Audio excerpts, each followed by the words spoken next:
Episode of the Pu'u Muay Thai Podcast is brought to you by pmtlifestyle.com.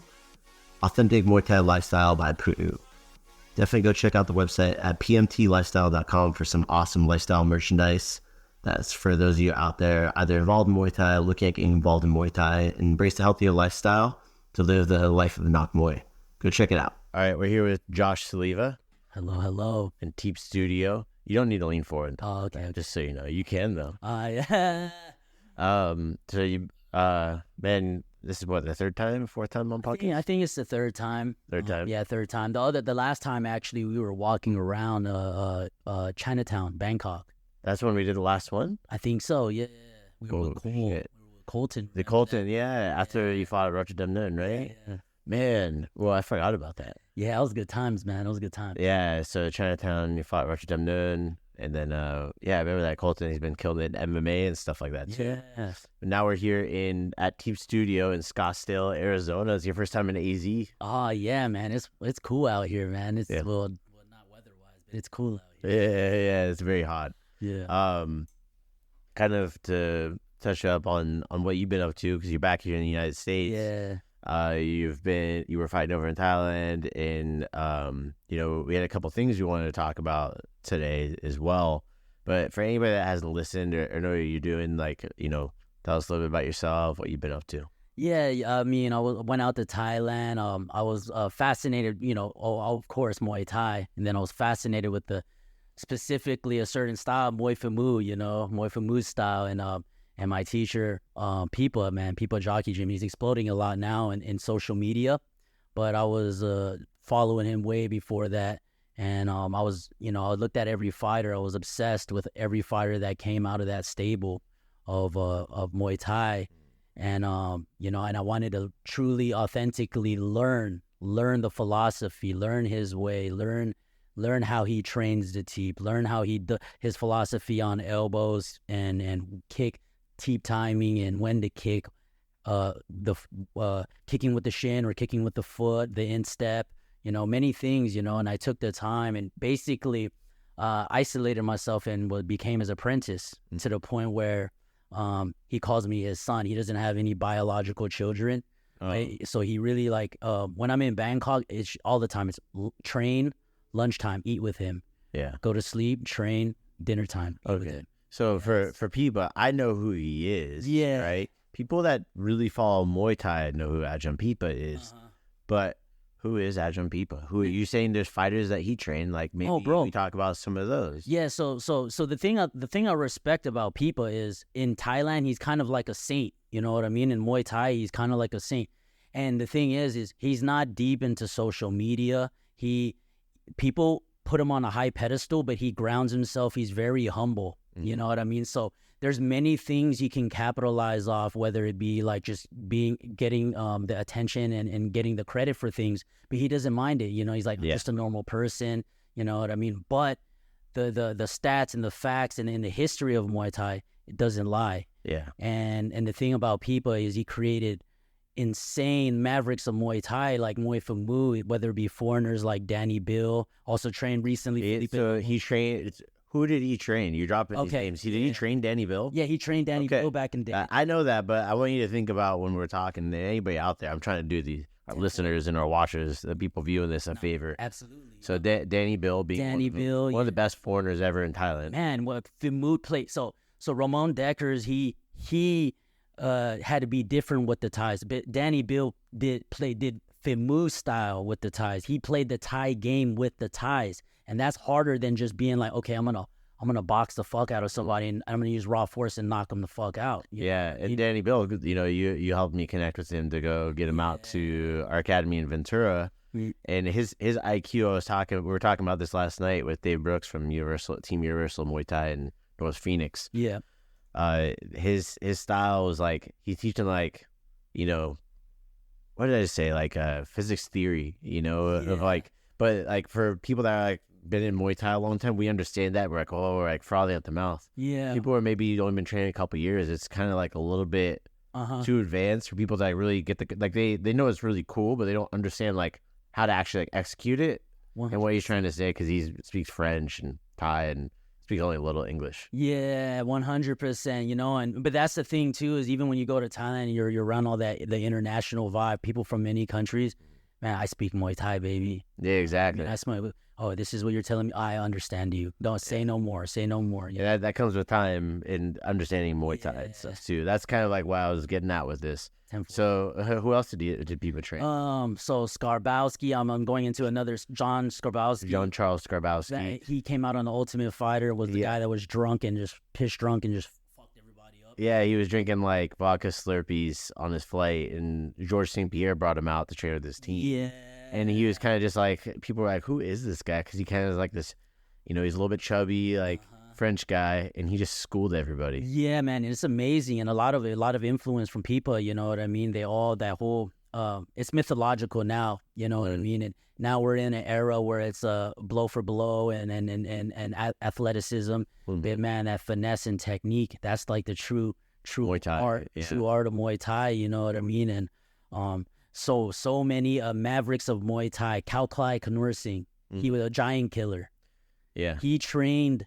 I remember Kalklai. Yeah, he fought here in the U.S. He fought in the States twice, too. Yeah, but when he was in K1, he trained Kalklai Kanur Singh for Mighty Mo. So the Mighty Mo, and I know which one you're talking about. For anybody that doesn't know Kalklai Kanur Singh, if for the longest time, if you searched on Google Muay Thai head kick, it was the head kick that Kalklai was throwing at Mighty Mo.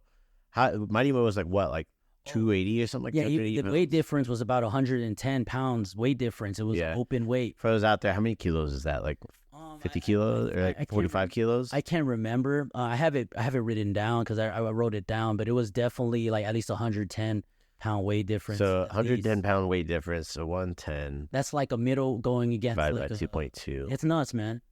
So that is, I just try to do this because we have an international follower. I'm trying to look out for everybody. So it's about 50 kilos. Yeah, about 50 kg, man. That's poof. That's a big difference. That's a big difference. And people was telling me, it was like I was throwing tennis balls at them. They were at Fairtex at the time when Fairtex was in Bangkok. Bangkok, Fairtex. Yeah, and he would have Kalklai be on the wall, and he would be throwing tennis balls at him, and he would be dodging it and whatnot. It's not the first time we've talked about Fairtex Bangkok on this podcast too. Oh, for real? Yeah, my friend Bob Carmel, who was on here, and we were talking about when they were there back in the 90s. Yeah. So.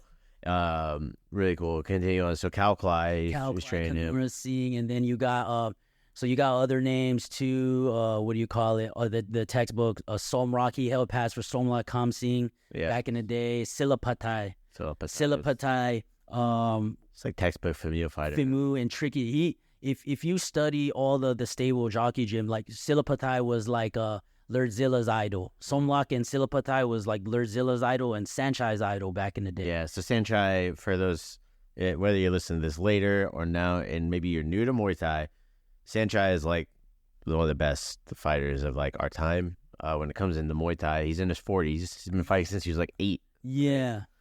So, and for those that know Muay Thai, you're like, of course I know who Saenchai is, but not everybody does. And then Lerdsila, even, is even more niche than Saenchai. Yeah. Lerdsila from, trained under, because he was Lerdsila Jockey Gym. So Lerdzila, he didn't change his name, but he was under the Jockey Gym stable. He kept the Chumpantur name, because that was his hometown, and there was also a gym, so he didn't want to change, but they all, if you look, they all got the same fundamentals. It's just that they expressed it differently. Yeah, and like for those that don't know too, like Fimeu is like the tricky, evasive technique, high IQ, using all of your weapons to win without using just straight like athleticism. Yeah, it's not. So it's not, and you're not using raw strength. Yeah, you're not no muscling and trying to just like grit down and bite your mouthpiece. That's the time, and we're in that time. We're in that time now because of all the different rule sets now. Yeah, with the small gloves and the bonuses that like glamorize that kind of stuff. Yes, right. Yes. But the thing is, the Fimeu style is more glamorized when it came into gambling because it's a safer style to bet on. Yeah. Right. because it's more predictable about how they're going to fight. Right? They can 100%. control the fight a little bit more, and they can look at who they're fighting and decide how it's going to play out. Yeah, 100%. And I think that's why they kind of wanted to change things, why the change happened, and then also they wanted it more entertaining, because if someone was super skillful and could just finesse the whole fight, it's not going to be exciting. But to the normal audience, but a person that's a student of the game, a person that is training Muay Thai and is like, but then that's so profound. Like, look what he just did. The normal people won't see, but the fighters will be like, man, he did a lot there. But that kind of goes into a different conversation. Is where, like you said it yourself, the fans may not know what's going on, but like a martial artist does. Yeah. So, and ultimately, the fans are the ones that pay the bills. Yeah. So that's where like the other style is bigger now. There's right? the crossroads, and the cool thing is what I see on a positive note is that then you got a Mavericks like Saenchai, right? That glamorized the Muay Fimeu, the technical, and then he has a hard Fimeu style. You know what I mean? People think it's very loose, but he has an actual very, very hard Fimeu style. And the thing is like now people are seeing like, oh man, look at all the weapons versus tying up, break, you know what I mean? Yeah. You get to see the whole kitchen sink, you know what I mean, and how they use it. Yeah. So that's also another thing. But now it's just applying it to the modern day-to-day Muay Thai, Yeah, and how they apply it to this new, like, people want this bonus, they're coming forward, they're just banging a lot. So he obviously trained a lot of famous fighters. Yes, right? yes. That are like, Saenchai obviously one of the best, right? of like our era when it comes into it, and then Lerdsila obviously very skilled as well. Yeah, and these people that he's developed, he has consistency in this product. Yeah, he has, and so it would be. It's funny now because now people. I mean, he was already recognized with the ties, but now foreigners are starting to recognize him again because of all the IG stuff that's going around. And so it's funny because how could you not try to learn his module of success? Yeah. You know what I mean? What did he do differently? There's a lot of things that he does, even psychologically, that are different from the textbook. Like, hey, do the 100, 200, 500 knees on the back, do the 600 knees on the back, the 600 teeps. No, he has a completely different, you know what I mean? And the way I describe Pipa in his training, it's kind of like a Tai Chi, like finesse style of Muay Thai, but it's very, the technique is onto par, Yeah. Well, so you've been living and training with this guy. Yes. Essentially. So that's why the point I wanted to make for everybody, if you're watching or you're listening, is this is your first time listening to the Pu'u Muay Thai podcast. I'm gonna put the links to on the show notes and in the YouTube description of which episodes those are, so that way you can go back and listen to them, and you'll get more context on this stuff too, like when we're talking about being in Bangkok and everything like that. But going into that, so you aren't allowed to be in Thailand for the whole year. Yeah, so I got 1 year ban because it's a blessing. That I see it as a blessing now, but I got 1 year ban because the visa lady, she didn't end up live up to her side of the deal, and I had to go home because I didn't want to go outlaw mode and be illegal and jeopardize the rest, Yeah, because you can get banned for like 10, 15 years. Yeah, and that cannot happen, Yeah, that's your fight career. Yeah. Colin, right? Yes, 100%. So I had to, as I came back home, now I'm like, family, the simple things of life, you know what I mean? And coming out here, seeing my friends like you, brother, like, coming to Arizona, beautiful place. But what do you call it? So yeah, I just had to play it safe. Yeah, not get in trouble. So now you're out here, and I mean, you were talking a lot. You were fighting on RWS, and you've been fighting like some of the smaller like Thai circuits and stuff like that. So, but one of the main things you want to talk about, like I know what we're talking about, is what we call influencer fraud. Yeah, no, absolutely. Influencer fraud. So for those that don't know, if you're new to Muay Thai, you're probably scrolling through and finding this right now. But the thing is, not everybody was created equal. I was just talking with another person. He's like, asked me, hey, do you know who who this guy is that just opened up a school like near our town. I'm like, that not saying that just because I don't know who they are that they're not good. I just told them, yeah, I don't know. Yeah. But the thing is, I was explaining to you, as a Muay Thai, we have like the Thais that came over here and brought Muay Thai here. Yeah, the first generation that learned under them, second generation that would be like me, right? And like we're all opening schools and we're training our students how the Thai trainers taught us. And how to actually like promote authentic Muay Thai. Talking about White Korean Muay, the history, culture, the rules and regulations, the different like techniques, even stuff that's like illegal. You learn the Muay Thai technique. You still, you have to learn it. So, and then you have this other generation, it's like a third generation that's coming out, right? And they're turning into this whole, they learn like from YouTube or they're coming from like MMA background.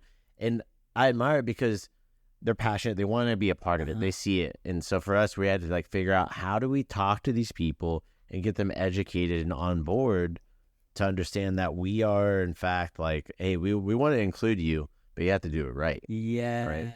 So because they didn't have that lineage from Thailand necessarily. Yeah. Right. Not saying it's required, but you have to put in the time. There's so much education and knowledge now. It's the truth, man. And now it's like you're getting off. The problem is that you get this interpretation. So you get the interpretation of their perspective or what they think Muay Thai is. And they don't have the perspective of authentic Muay Thai. Exactly. And so it's like, where are my resource? Where's my resource coming from? You know, I always say, I was like, okay, if a man's not coming from experience, then where is he coming from? Then you have all these like inferior factors that rise up in gyms where a coach is insecure. He doesn't know about that. There's you know, and blah, blah, blah, you know, and the students fighting with the coach and everything. But if the coach understands and knows how to navigate, already charted the waters, has been there, seen the land, seen how it was, and I know where paradise is, bro. I know how to get there from scratch, right? Boom, you know what I mean? But if the person's just winging it, if the captain of the ship is winging it, you know what I mean? Oh, I'm gonna take you to Treasure Island. And then you see them be on that ship for 10 years, and they're still in the same spot. It's a dark truth, you know. And when I say this, it's not like, okay, I'm trying to bring people down, but collective as a whole, as American Muay Thai, let's grow together. Let's be better together. Let's improve together. Let's intertwine ourselves with the truth, not the lie, not the delusion. Not the delusion. People try to rush that process, and they are very freaking delusional. And that's just that is for me. That's I'm fearful of those things, that those elements, those energies, because I in order to improve, I have to be honest with myself. And so me being in constant around those people that are in the pinnacle, whether one championship, BKFC, Rajaman, X Stadium champions, the name of the game. What is Miyamoto Musashi says? One of the greatest swordsmen, samurais in the world. You bend to the truth or live a lie or whatever, you know, however it goes. But it's true. You gotta be being a warrior. You gotta constantly have the reality measured out. You know what I mean? And then work with the reality you get and adapt to the reality you have. You know what I mean? It's the same thing as a fight. You have the fight. Okay, this guy may be better at me than this. I have to work my way around this. You know what I mean? There's no ego. There's nothing. I got to be in the truth. I mean the truth. And one thing is, what I see is, you know, I'm willing to put my ego down and learn. If the person, I feel like the person has quality in his words, is valid, by all means, I'm willing to put myself in a position, be in an apprentice mode, because I know at the end of the day, I'm going to get better. And this is the thing. I see this trait with 1FC athletes when they get constructive criticism. You know, like we were talking business. I was like, no, but that's right. Why am I going to let my ego block me, you know what I mean, from actually improving myself? You know what I mean? So there's that self-control thing. And so there's an inferiority complex when it comes to gyms. And then it becomes this not abundant, like we all grow together, but no, I'm going to bring this other person down. Fuck that guy. Fuck this guy. I'm going to stuff that gym down. I'm going to stuff this down. But that's where it comes when you don't come from experience. Experience is confidence. Experience is confidence. And here's the thing. Anybody that's worth their weight is like in this sport, they're going to be around for a long time. So why not grow together? 100%. Right? And it goes with like, you know, encouraging each other and having this. So getting onto that is with this influencer fraud stuff, right? Yeah. So people with social media, we're on social media, right? And it's a very impactful thing. It's kind of like the New Age magazine, 100%. right? That we have. We did like magazines. Oh, you look at it. Oh, look at this. Did you see this? They could jump over a wall. It's 10 feet high, man. Like doing just this little technique with their toe and their finger, you know? Yeah. It was weird, like magical kung fu stuff. But the thing is, we're seeing that in Muay Thai now. Right? Yeah. And the thing is, people see a number on them, 120,000 followers. But I tell this to people all the time. I work in digital marketing. You can buy followers on YouTube, Instagram, TikTok, Twitter, Facebook, any social media platform. There's a Habibi in the Arab countries that will get you they will buy you get all your followers using bots and stuff like that. Yeah. And the thing is, the engagement rate's low, but people who are who are new to the sport get influenced by these people because they see that, and now it's like an influence bias, right? An authority bias. 100%. You know, the thing is okay, like self-improvement again as an individual, as a person. For example, if you're gonna hire someone for the job, are you not going to run a background check? Are you not going to vet the person out before you let them in? And especially, okay, from a coaching standpoint, from a martial arts standpoint, when you accept a person as your coach, you're also giving him the power and the authority over you to teach you, to give you, to download information into your brain. You know what I mean? And if you're not wise and you're not making the smart and you're not vetting the people out before you work with them, that's just like hiring someone that could be a freaking, you don't know, that guy killed like fucking 20 people. Yeah. And then he's working for you, and all of a sudden he's stealing money from you and shit. Yeah. It's like, oh, he went to prison for fraud 3 times. Exactly. Right? So it's like, it's foolish. It's very foolish to not know who you're like, who you have to, okay, it's okay to have people influence you, but the thing is, you have to have the right people. It's about having the right people who are authentic and have the right experience. Being authentic is what it's about. 100%. Like for me, just to be like authentic with everybody. I wasn't the greatest fighter or anything. Yes. That's not why I did Muay Thai. I did Muay Thai to challenge myself. I never said no to a fight. Right? I took the challenges because I knew it was gonna make me better, because we didn't have Muay Thai in my town. 100%. So I'm like, hey, I need to go out there and go do this stuff. Little did I know we'd be opening an academy. Like that's just the way it happened. I had a Thai instructor. I literally sold my blood for Muay Thai. Yeah. And I seen the shit you've gone through, man. Yeah, and it's like, you know, you might as well be selling your blood for Muay Thai, because I know you're about that close to selling that booty out there. I'm super convinced, bro. Yeah. But you put in that time because you didn't have it where you were at. Yeah, exactly. Right? You know, and so this is a thing too, and it's like you know, and there's a lot of false prophets. That's another thing, is like sometimes what I see is these coaches will sell the dream of I can bring you here and bring you there. I can take you to Treasure Island. Come aboard. You know what I mean? I can take you to Treasure Island, and I can do all these things for you. Little, you know, how much time goes by so quick. It just felt like COVID-19 was yesterday. You know what I mean? And you see the time, and then, but I'm like, the thing is the law of the universe is change. Plants grow, everything's in motion, everything's moving. And if you're still in the same spot as you think, you need to have that. It's like what Robert Greene says. You have to put yourself on death ground strategy. Every year you have to have a goal, and you have to be relentless with yourself, and you have to meet that goal. And that's the thing, is like 5 years. They said they gaze into the sunlight, get blinded by all the glory of the sun, that they forget where their feet are down in the ground. And then the next thing you know, 10 years, 5 years pass, and they're still in the same spot. Yeah. Same spot, BSing with the same people at the gym. You know what I mean? And that's why I had to make a change and at least go to Thailand and just say, fuck everything. You just went, and you didn't have anybody guiding you over there either. No, you just went, right? I just went, man, because I knew it would have been better. It would have been better that way. So I got lucky because I had somebody guide me. At least my Thai trainer told me, like, hey, I'm gonna write a letter for you to go to Sit Yat Tong. Yeah. All right, and go visit Sit Yat Tong. Hey, you're gonna go to Fairtex. Hey, you're gonna go to Sasi Papa Gym, Talcoon, and like I had the plug, right? Yeah. So I had a direction of where to go, and I met the right people from there too. Yeah. But not everybody has that. So the path you took was fucking hard. Yeah. Right. And so, I have a lot of respect for fighters. All respect to the people that are for the motions.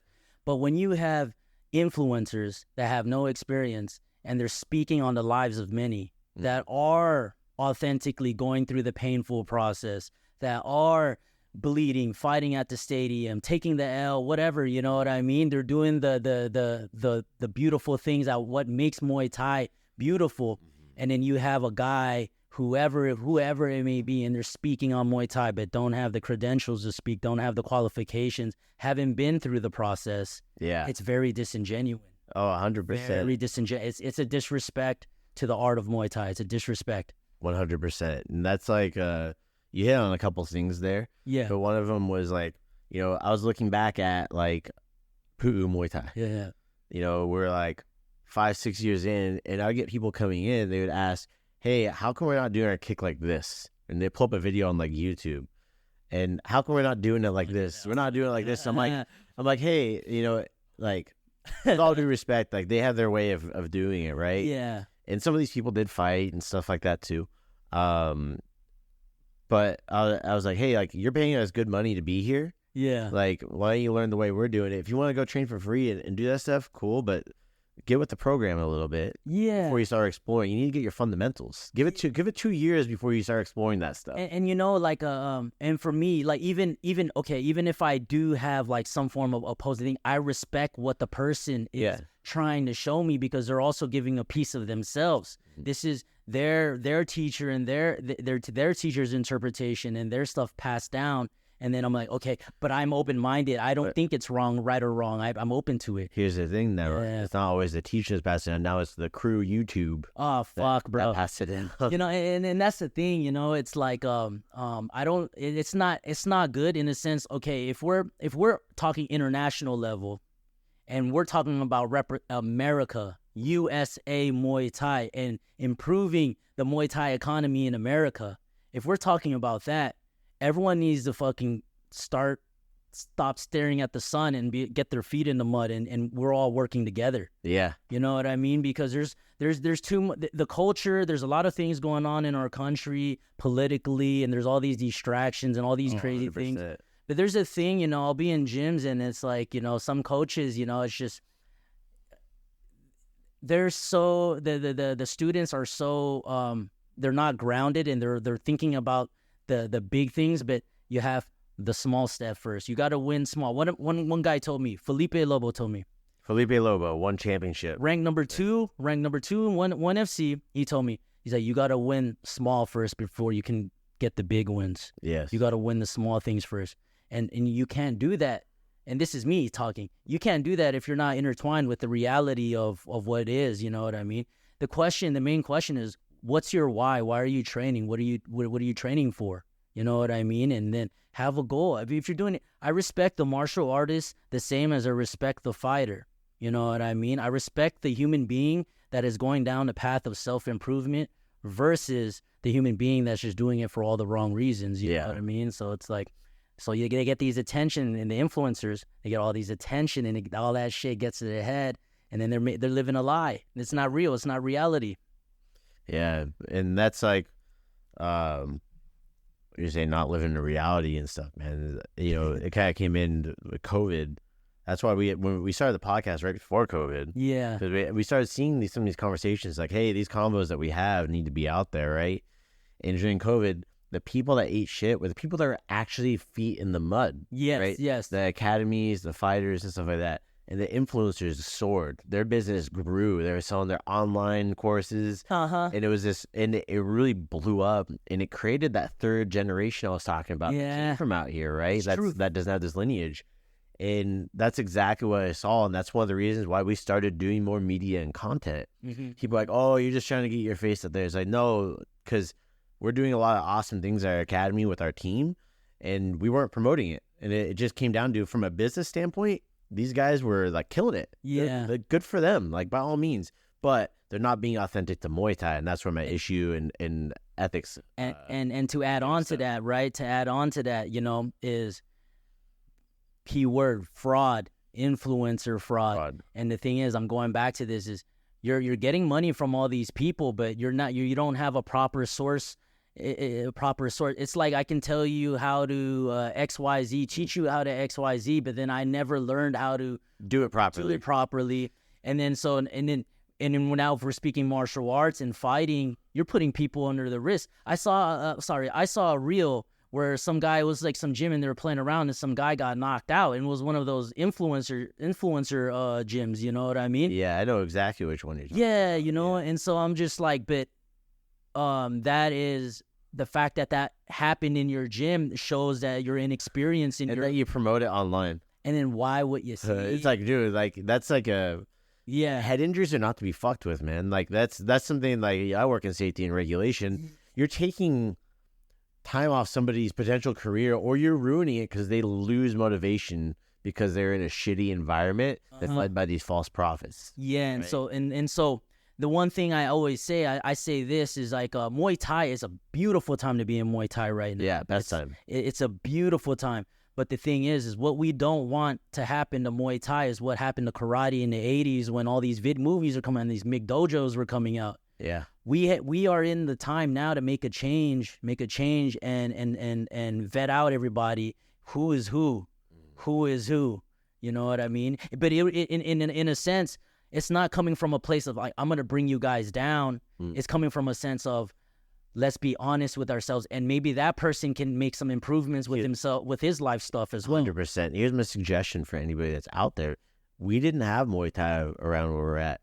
Here's a great thing, I think. You know, we talk, in business, they would call it information arbitrage, where I have information that you don't have. Yes. Because I'm getting it from the source. I'm going to share it with you, and I'm going to be the middleman that gets paid. I'm paying for it over here, but then I'm going to upcharge you so I make some profit and get for it, right? So some of these guys that I learned from these resources, like there's tons of resources. I think it was Sylvia Von Douglas. There's one of these guys, one of these influencer fraudsters, use that, right? Yes. And the thing is, they don't know how to do it properly. And what about if you went and you're authentic, like, hey, I started learning from this, and this is the way I'm seeing it. Yeah. And if people want to vibe with that, cool. But you got to be like, just if you're authentic, it would probably last much longer. Yeah. They would probably actually build something way more dope, and it would actually help grow the sport. Yeah. Because then people would be attracted, like, hey, I want to come help you. 100%. I want to come over and come help you build your team. I want to come help you learn more about this stuff, right? Yeah, 100%. So, this is like, it's a key thing in when it comes into is authenticity. That's why we do the best to document. We've been talking and stuff like that too. Is like, man, there's no reason why the like academy and gym owners should have been eating shit during that time. And the influencers are basically piggybacking off that momentum that these people were building here. Yeah. High instructors and stuff like that were building here without like giving back in that way, right? Like, hey, recognizing that. And that's kind of why I realized that I'm like, yo, like we have this stack of like a half a decade of proof right now. Yes. Of like just being under Pu'u Muay Thai.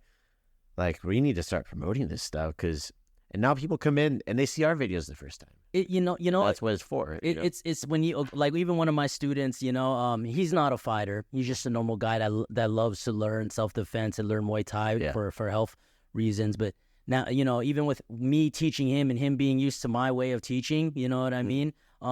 He goes on the Instagram and he sees things and he's like, man, but that's complete BS. On another note, I'll be in Thailand, you know, and I'll be showing my coach, I'll be showing Arjan all these videos, these IG pads, influencer pads, you know what I mean? And then he'll be like, that's not Muay Thai. What the F is that? You know what I mean? And then I'm just like, you know, so there's these things, but it's important for the people to educate themselves. It's very important for safety purposes, for future, avoiding misfortune in the future.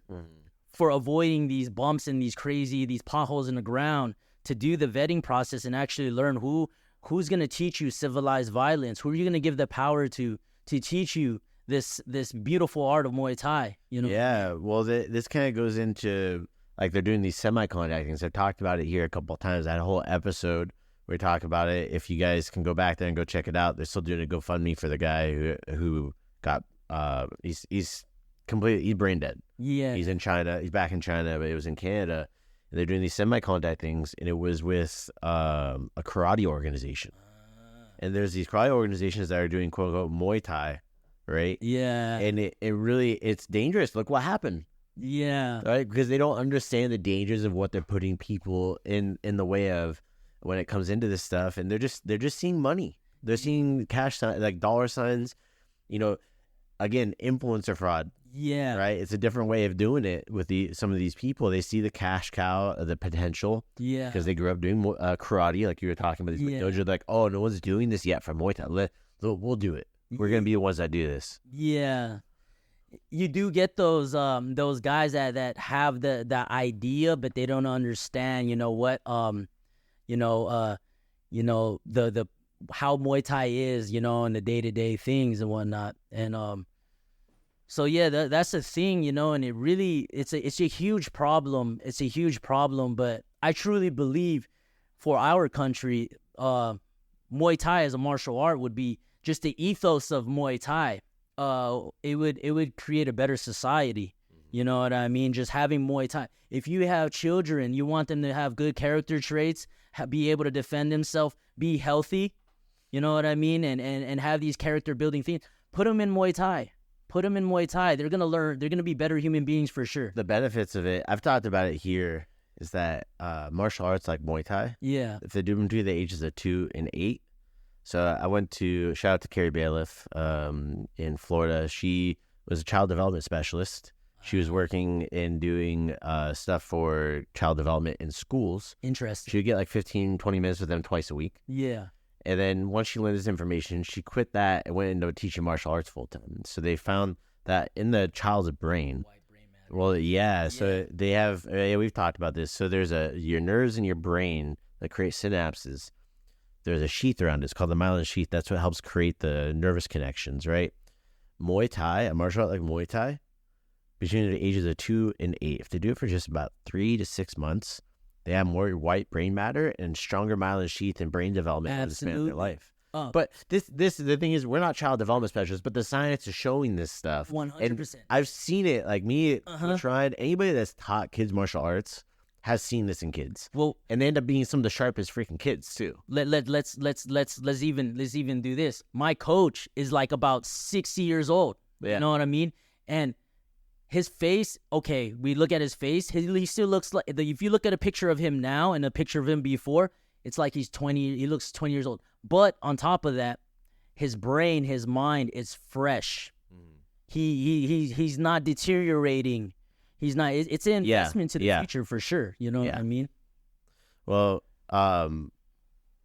it's crazy because if I've had it, and I'm sure you have, if people train at like with certain people, or they say they like practice in it, and it's like, oh, I used to train with this person, it's like a red flag for me. Like that person got Muay Thai ruined for them, right? So people are like, oh, I know Muay Thai. So there's also knowledge gaps, right? Skill knowledge gaps. So here's the thing: is all the information that we have like here on the podcast and stuff like that that's out there. You got to think about it as, hey, that's a way for you to bridge the, your skills and your knowledge. There's a gap there. You need to bridge that together because you don't have the information. So using resources that are online to help bridge that, talk to people. There's so many seminars with high level people, and most of them do one-on-one training, and no one, very rarely be like, oh, it's expensive. Like it's more expensive to go find them in their home country and go train with them, bro. Like this is a great opportunity to invest in yourself. Yeah. Right? Because no matter what happens, like in this day and age, no one can ever take that from you. And that's the thing too, is that knowledge. And one thing that triggered in my mind when you were saying that is, you got the third generation that get from the crew YouTube guys, right? And they're trying to fill in an empty void of information in their mind. Yeah. And when that happens, it creates this whole like delusional way. And then your that insecurity is being projected onto your students. Another thing I also say is the insecurity of the instructor, the students also inherit. We inherit the good traits, but we also inherit the bad traits. Yes. You know what I mean? But that's beautiful, because that's the authentic apprentice, the authentic, but at the end of the day is at least have it be a person that is legitimate, you know, have it be a person that has been there and has endured and has seen and knows what they're talking about versus someone that's just babbling off on social media. Yeah, and it looks cool, and you think it's the person you want to learn from. Like you said, they're gonna take you to Treasure Island, baby. Yeah, and then the next thing you know is freaking the waves are crashing down on that boat. You know what I mean? Next thing you know, you're stranded on an island, bro. You're stranded on an island, and the waves and the boats are shipwrecked, man. Like, oh man, this is ridiculous, man. And I really feel bad for some of these people that fall for it. Like I said, they're young, they're impressionable, they're young to the sport. Yeah, you don't have to be young in age to fall for this shit too. It's a new age, man. I told my family this a long time ago. Is whatever you put on the internet, or just remember, most of it's fake. Yeah. Most of it's fake. People don't know the behind the scenes. They don't know the struggles of everybody. Just look at how Ryan Garcia just played everyone with that social media. Case in point, Ryan Garcia. That was an amazing way to sway the odds too. Yeah, it was a masterpiece. He made a fuck ton of money. He came in overweight on purpose because he knew that he was going to be able to just pay the fine because all the money he was about to win. Yeah. And it's for those that don't know, basically Ryan Garcia played as if he was going insane. On social media. It was babbling off, and people were like, man, this guy needs help.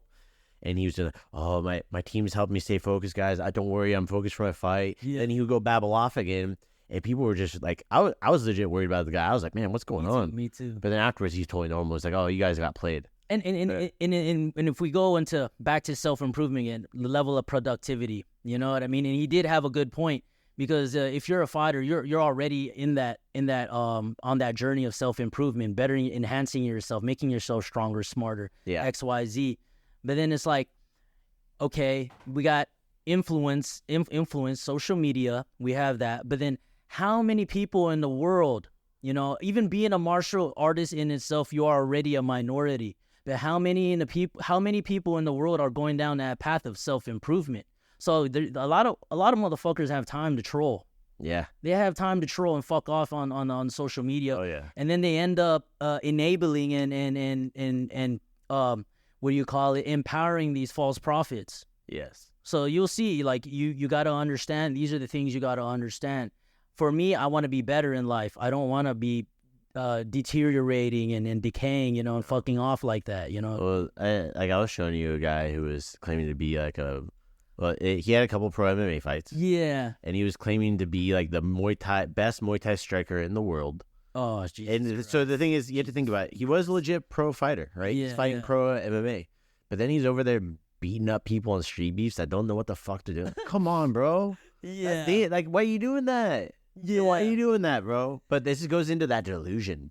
It's crazy, because that's like the extreme side of that, right? People get a false sense of prestige. The moment you're getting gassed up with likes, and it could even be a bot. In your head, you can say that's a person fucking loving me. Yeah, you know what I mean. And then they get all, and then until it's all fun and games. It's all fun and games till some shit happens. Yeah. That's all I'm gonna say.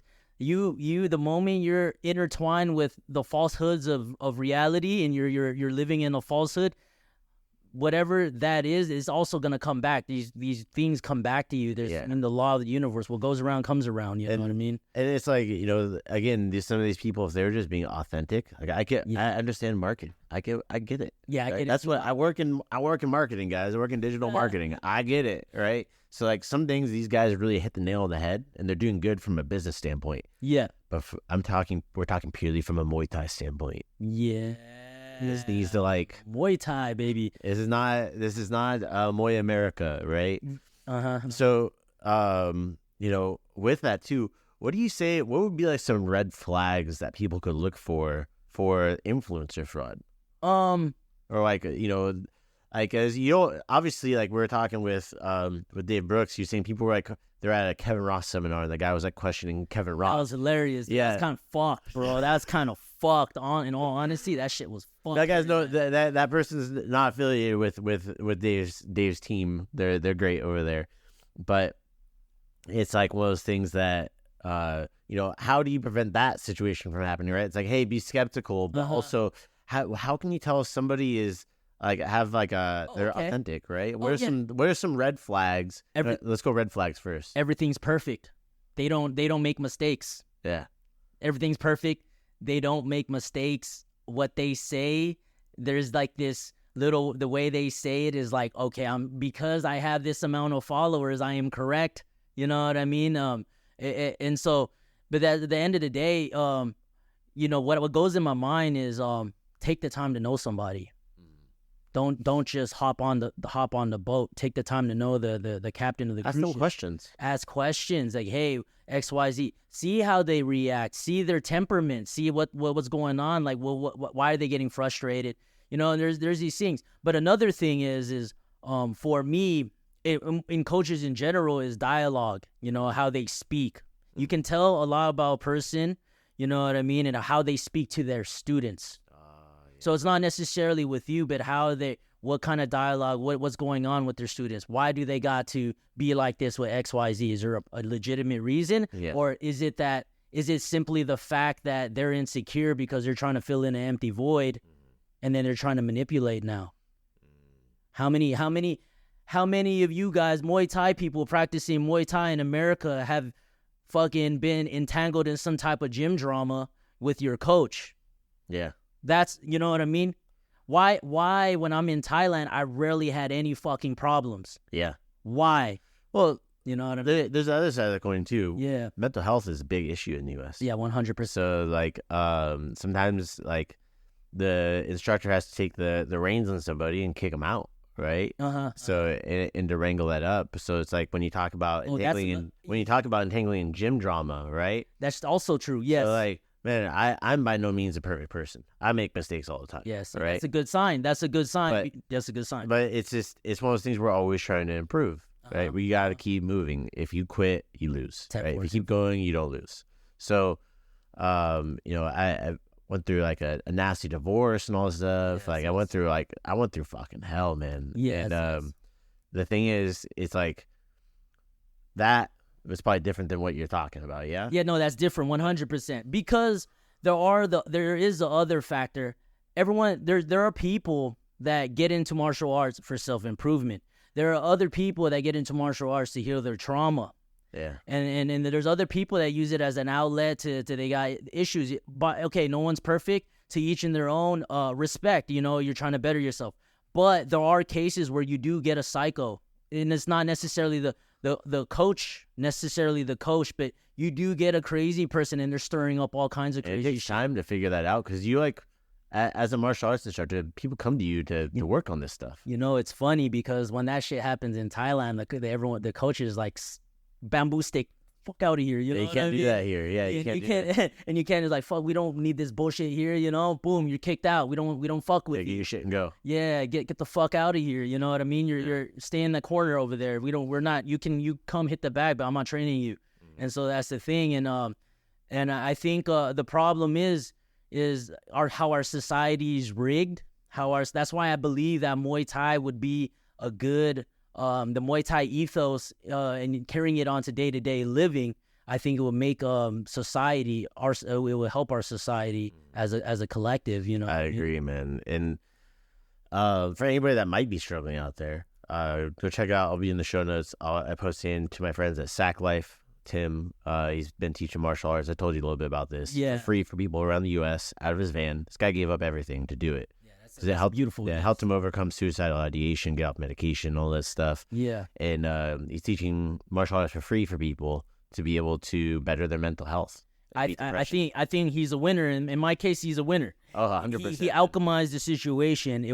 He got dirt and then turned that shit into gold. Mm-hmm. You know what I mean? So got in the mud. And he's unique. Yeah. He's unique in a sense. You know what I mean? It's okay to be to do different than others, you know what I mean? And the fact that he's not accepting that as his fate and doing something with that fucking feeling and that depression versus staying home. I could be talking shit about this person and just being very unproductive. He chose to be productive. That's some of this mental health stuff that you see online, like the people that, like the crabs in the pot thing. Yeah. Right? Like, we're not trying to be crabs in the pot for these influencer people. We want them to do better. Yeah. That's what we want. Like, it would be ideal, like you said. I gave you a solution.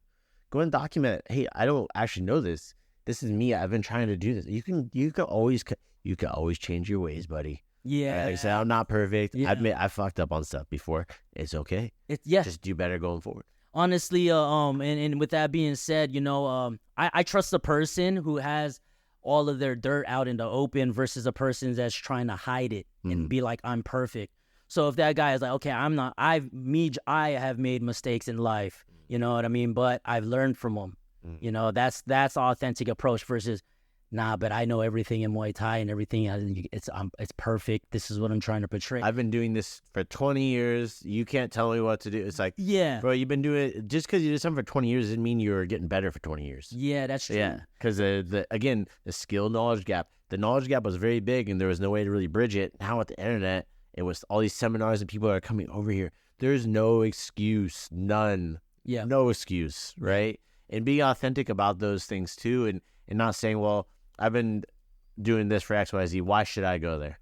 Right? Yeah. Because what am I going to learn from a world champion? What do you mean? What are you going to learn from? You're going to learn how they win fights. And I'm gonna learn from everybody. Yeah. If you've been to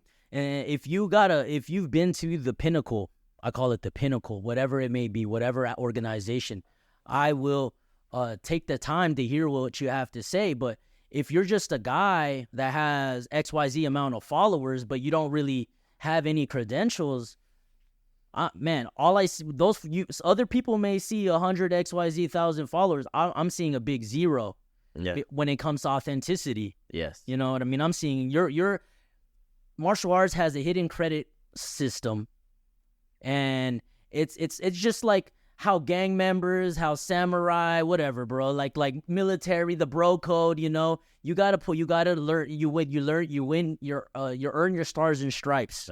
You know what I mean? And that's the thing in martial arts in general. You earn your stars and stripes.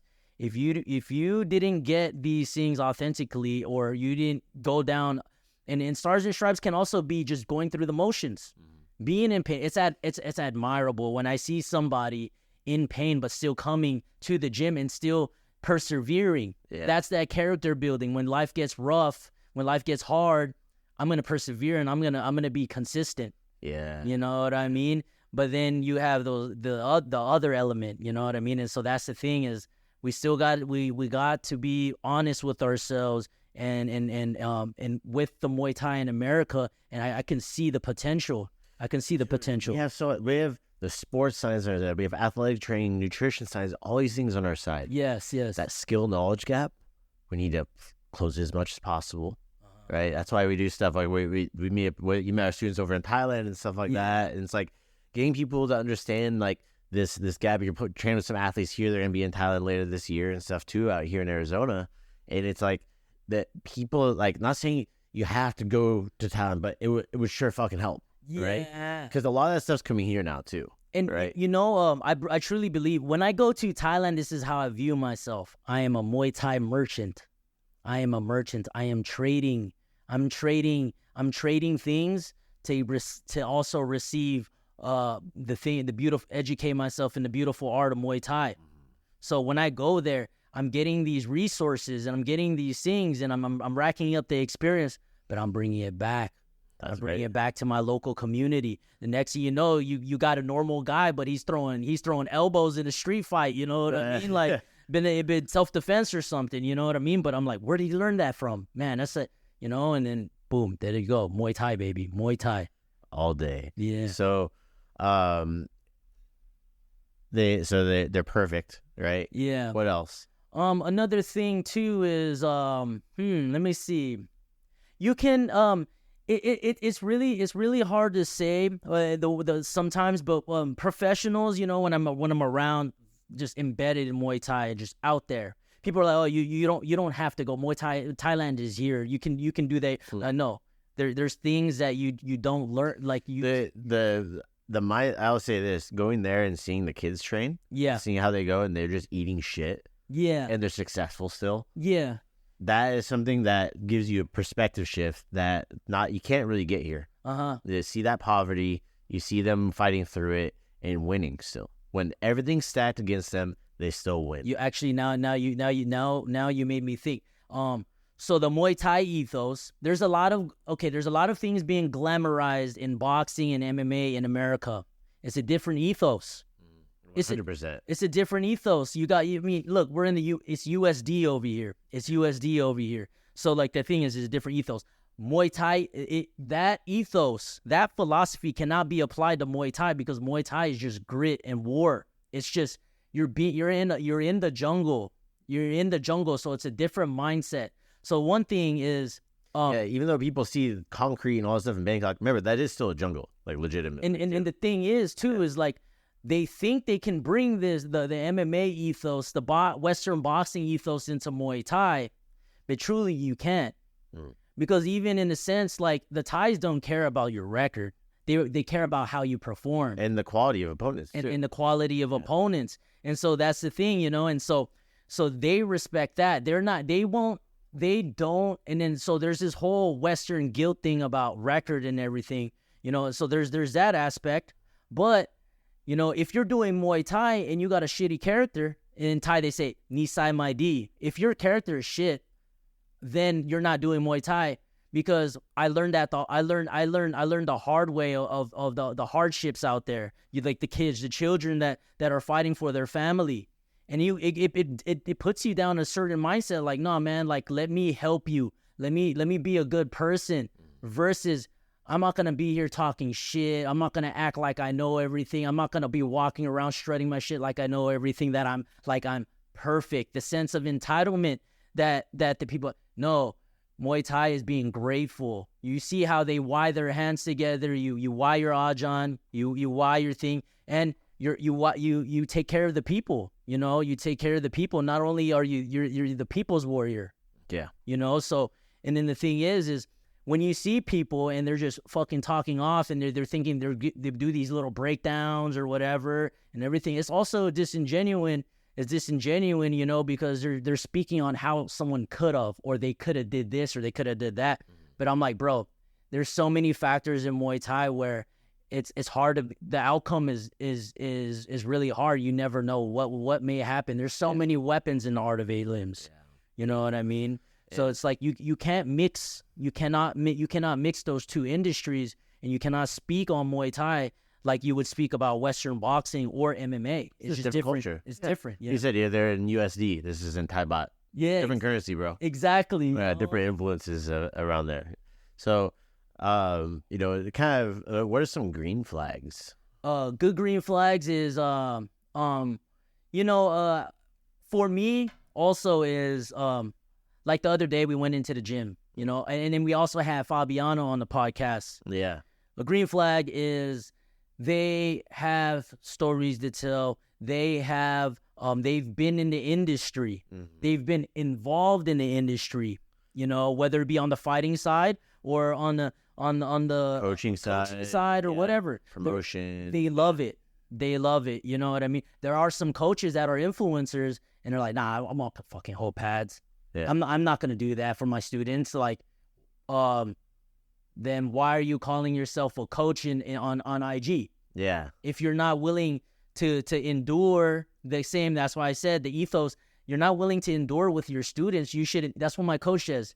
I was like, if the coach is not in pain with you, he's not a good coach. Yeah. You know what I mean? Okay, there are some coaches that are old and their body have injuries, but they're still involved. But the thing is, you got young influencer coaches that are not willing. Some are not holding pads or not being in that.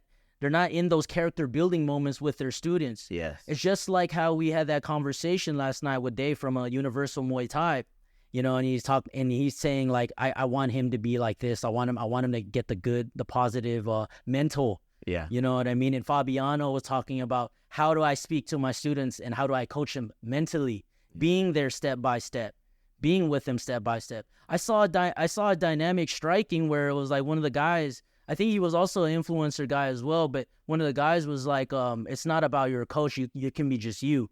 You know what I mean? But I'm like, no, that's BS. Everyone in the fight industry knows it can't be done alone. No. Yeah, you need a team. So how, and that's the question too. That's another question. How does that stuff get promoted? Why? Because, okay, I understand business and marketing and people are trying to make some cash, but at least have a legitimate source. You know what I mean? And there will be no issue. Yeah. I'd say another green flag that would be up on there is there's a lot, like if you go on to go talk to an instructor, you ask them about Muay Thai. Ask them, hey, where does Muay Thai come from? Ask. That's good. That's a good one. I ask them. If they give you an answer, hey, it's a martial art that comes from Thailand. Yeah. You know, I learned from XYZ person. We do XYZ things. It's going to benefit you XYZ, right? Yeah. That's a green flag. Another green flag is in Muay Thai, what's great about it is the coaches try to make their students better than them. Yeah. Right? I've talked about that here with a couple people. It's different than other martial arts, right? If they're coming from that fake karate background or whatever, and you can't be better than them, then there's something wrong. Like, Yeah. That's always been our goal, is to make, like I've been saying for a while, is make our students better than me. And we've done it. Like I have students who would like whoop my butt, bro. You know, the thing is please, if you're doing Muay Thai, get in the habit of whying your teacher. You put in paying your respects to your teacher. Please get into the habit of respecting your teacher who holds pads for you. They're making you better. They're making you better, and they're being selfless. They're expensing their time. Yes. They're expensing their time and their body. Yeah. Right? You don't get that back. And so these are the things, you know, and when I see, if you're not whying your teacher, this is very bad. And the thing is okay, it's a different culture and blah, blah, and we're here in America. No, but you do have to acknowledge the good things that people do for you. The sacrifices. It's a sacrifice that they make, holding pads. You're smashing your legs, your elbows, your knees, whatever, your punches into the pads, and they're on the receiving end. So the thing is like, it's important. It's important to show the good things and give credit where credit is due. Give credit where credit is due. And so 100%. you see some of these students, and they get very ungrateful. Well, man, I know a lot of my friends who put their body on the line like that. Like my friend Sean Yakubian, he's had both of his shoulders redone. Man, right? Man, that's and rough. Like, that's rough. Bobby, I know, had his neck being redone. He's like, he was telling me, he's like, man, I felt bad. I had to like sit there on the mat and teach class. I'm like, man, but you're there. That's like what a lesson. How lucky are those people? They still get to train with you. Yeah. Right? And it's about learning that, knowing that this is the expense of somebody's body, right? Yeah. I was talking with some fitness experts, right? Yeah. They're in the fitness niche, and they're talking to me about in-person training. Do you know that there's some in-person training that's like for like a group of 8 people? Okay. Take a guess what you think like the minimum monthly amount is for payment on that for a small group personalized training. I feel like maybe 1/3 of that comes back to them. You know what I mean? And then the other people just jump ship and just the guy never did anything for them. Yeah, but not only just that, because we're talking about this is like most small businesses, they undercharge by at least 30%. Right? Okay, yeah. So I understand what you're saying. I found this out was for that like small group personal training kind of thing, $400 a month per person. Yeah. I was like, what? Like that's the norm for it. It's like, yeah, like that's not what you're charging. It's like, no. But people always look at martial arts. Now it's becoming this very specialized thing in the U.S., right? It's it's not a commodity. Yeah. It's a specialized skill, right? But the benefits of it, like we're talking about for kids and all these things, is man, it's through the roof, bro. There's nothing that compares to it. You need it. Yeah. And then the thing you got team sports, but you're when you have to take the accountability, when you have to take full responsibility of yourself, and you got all these teammates and you're playing team sports, it's not going to really happen. It can fall back on one person. He didn't pass the ball or whatever. No, when you do martial arts or you're doing fight, you take 100% accountability for yourself. I haven't been 100% with myself. XYZ. You know what I mean? As an example, I haven't been doing this. I need to do this. I need to time management. I need to do my business stuff. I need to do XYZ. I need to work better. You know what I mean? And so I think that's the best thing that we can do, for ourselves, is be intertwined with the truth and take accountability. What's another green flag? Another green flag is them having an actual teacher. Yeah. Ooh. Them actually who's their teacher, right? Yeah, them actually having, it's a beautiful thing, because the first thing when someone does Muay Thai, this is the first thing I ask them. Oh, who'd you train with? Where did you train with? I'm excited to hear about these. Who's their mentor, right? Who's your teacher? I want to hear. And then maybe it's they learned at Saenchai and Lerdsila. What did you learn there? What was something significant in the clinch that they learned? You know what I mean? Like I get enthusiastic about these things, but if they don't have, then I'm. What's going on? Okay, you know. So it's like having an actual teacher, because the module, this was in a book. I think it was Ego is the Enemy, Ryan Holiday. Plus, minus, equal. You gotta have someone. Okay. Plus, you have to have someone that you're better than that you can teach. Minus, someone that's better than you that can teach you. And equal, someone has equal capability that you can test your skill against. Yeah. So it's like, if you don't have that balance in the process, then there's definitely it's definitely a red flag. But it's a green flag if they have somebody that they submit to. Yeah. That they drop their ego to. Because if you don't have someone that you don't submit your ego to, then you're an arrogant motherfucker. Yeah. You know what I mean? I don't want to fuck with you or be at your gym or listen to any of the influencer shit that comes out of whatever your mouth or whatever. You're just irrelevant. 100%. You know what I mean? So,